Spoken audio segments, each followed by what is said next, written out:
ସେମାନେ ସମସ୍ତେ ବୁଣିକି ତଳେ ଥିବେ କେବେ ମିଶିକି ପହଁରି ପାରିବେନି।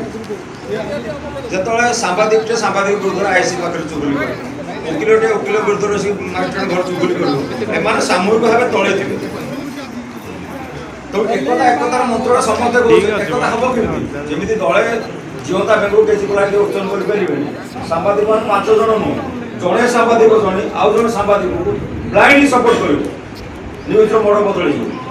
ସାମ୍ବାଦିକଟିଏ ମୁଁ କହିବି ବୋଧେ ପୃଥିବୀରେ ସବୁ ବଡ଼ ବଡ଼ ଲୋକ ସାମ୍ବାଦିକତା କରୁଛନ୍ତି, କିନ୍ତୁ ଆଜିର ସାମ୍ବାଦିକତା ମୁଁ କହିବି ସାମ୍ବାଦିକଟେ ହେଉଛି ସବୁଠୁ ଅସୁରକ୍ଷିତ ପ୍ରାଣୀ। ସାମାଜିକ ସ୍ତରରେ ହଉ, ଆର୍ଥିକ ସ୍ତରରେ ହଉ, ଯେଉଁ ସ୍ତରରେ ଖୋଜିବେ କୋଉଠି ସାମ୍ବାଦିକର ସୁରକ୍ଷା ଅଛି ମୋତେ କୁହନ୍ତୁ? ବାଘ ଗଣନା ହେଲାଣି, କୁମ୍ଭୀର ଗଣନା ହେଲାଣି, ସାମ୍ବାଦିକ ତ କାହିଁ ଗଣନା ହେଲାଣି? ସାମ୍ବାଦିକ କିନ୍ତୁ ସାମ୍ବାଦିକ ମୁଁ ହଉଛନ୍ତି ଆମେ କରିନା।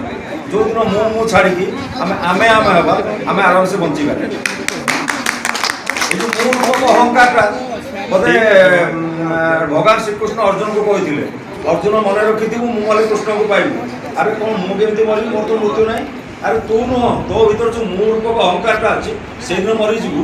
ତୁ ମୁଁ ରହିକି ଆମେ ହବୁ, ସେଦିନ ମନ୍ତ୍ର। ସାମ୍ବାଦିକ ମାନେ ଏଇ ମୁଁ ନୁହଁ ଆମେ ହେବାର ମନ୍ତ୍ରଟା ଶିଖନ୍ତୁ, ତାକୁ ସମସ୍ତେ ବଞ୍ଚିବେ, ନହେଲେ ଗୋଟିକି ସବୁ ମରିଯିବେ।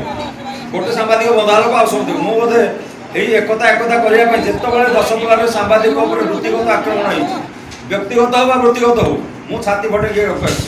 କିନ୍ତୁ ମୁଁ ଯେତେବେଳେ ଅସୁବିଧାରେ ପଡ଼ିଛି, ଦୁଃଖର କଥା ସାମ୍ବାଦିକ ମୋତେ ବାଘ ମୁହଁକୁ ଠେଲିଛନ୍ତି, ଭଗବାନ ମୁଁ ଆଜି ଜାତି ପିଠିରେ ବସିଛି।